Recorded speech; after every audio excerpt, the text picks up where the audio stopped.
Bonjour François Garde, c'est votre moment, c'est le moment François Garde. La fond de dotation Brousse de l'Aquila, je suis administrateur, et la Société des explorateurs français, représentée par son secrétaire général Stéphane Dugast, sont heureux de vous accueillir.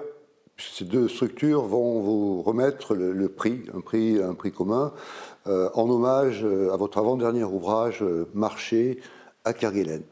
Ravi d'être avec vous, François Garde, écrivain, voyageur, explorateur, et ravi que la Société des explorateurs soit associée à ce prix.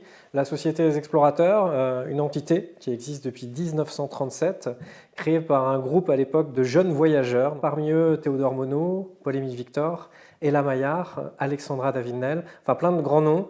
Et après-guerre, l'exploration va connaître son âge d'or avec des explorations sur les montagnes. Je sais que ça vous est cher, les montagnes, avec notamment Maurice Herzog, avec Jacques-Yves Cousteau pour les océans, avec Paul-Émile Victor pour la glace, avec Haroun Tazieff pour les volcans. Et puis depuis les années 2000, l'exploration s'est moins personnifiée, a un peu changé de paradigme, elle est devenue un petit peu plus collective et elle est aussi parfois individuelle. Bref, on est 270 membres en quête de liberté, en quête d'absolu peut-être, comme vous, François, et en quête de découverte, de curiosité, dans un monde qui certes a été cartographié, mais dont il reste tant à découvrir.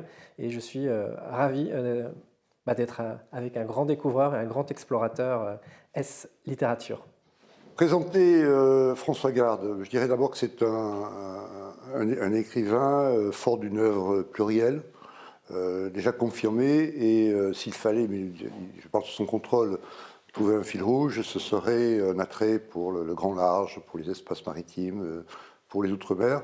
François Garde, c'est aussi un haut fonctionnaire, corps préfectoral, magistrat administratif, qui a fait beaucoup de postes outre-mer, dont il a été administrateur des terres australes et arctiques françaises, les TAF, dont fait partie Kerguelen.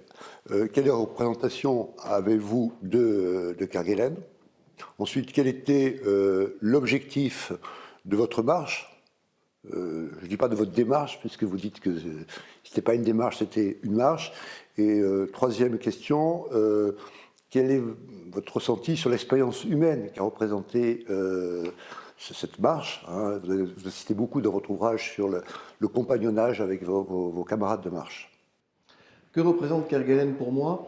J'ai découvert cette île donc, dans le cadre de mes fonctions professionnelles. J'y ai beaucoup marché parce que j'aime ça, j'aime la marche à pied. Kerguelen, c'est quand même grand comme la Corse. Et j'ai jamais eu le temps de faire plus que 2 ou 3 jours de marche. Lorsque, devenu écrivain, j'ai pu monter ce projet, ce qui m'attirait, c'était de traverser une île qui n'a pas de mémoire. Il y a des noms sur les cartes, il y a des cartes, mais il n'y a pas d'expérience sur lesquelles s'appuyer et on traverse continuellement un vide. Il y a peu d'endroits dans le monde qui vous donnent cette possibilité de marcher pendant 25 jours où vous êtes seul avec vous-même et vous ne voyez nulle part d'influence humaine. Voilà, il faut vraiment la rechercher avec attention. Vous êtes seul avec vos compagnons dans un environnement qui ne vous écrase pas, mais qui vous malmène entre la pluie, le froid et le vent. C'est quand même un petit peu rude. C'est pas vraiment dangereux. Je ne suis pas un grand explorateur au sens des grands anciens. Je n'ai rien découvert, je ne le revendique pas. J'ai découvert moi-même en mouvement dans cette île, et c'est ça qui m'intéressait de noter tous les soirs dans mon carnet.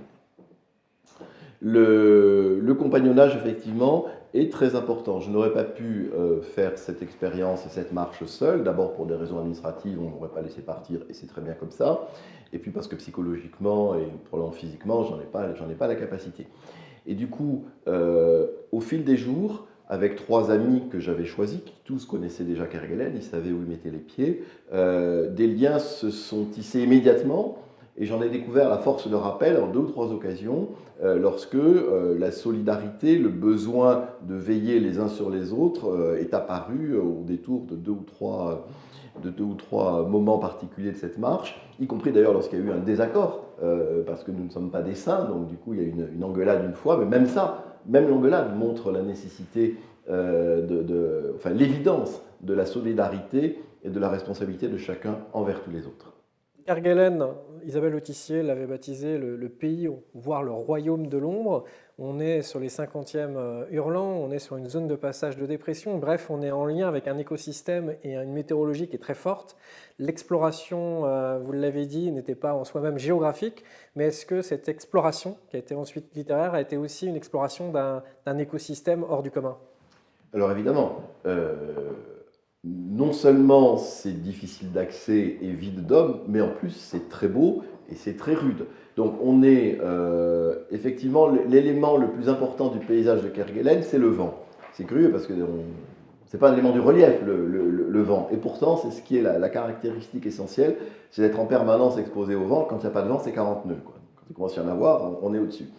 Et il y a également, évidemment, la présence des animaux sur le tour de côte. Parce que dès qu'on est dans l'intérieur, c'est un désert de cailloux absolu.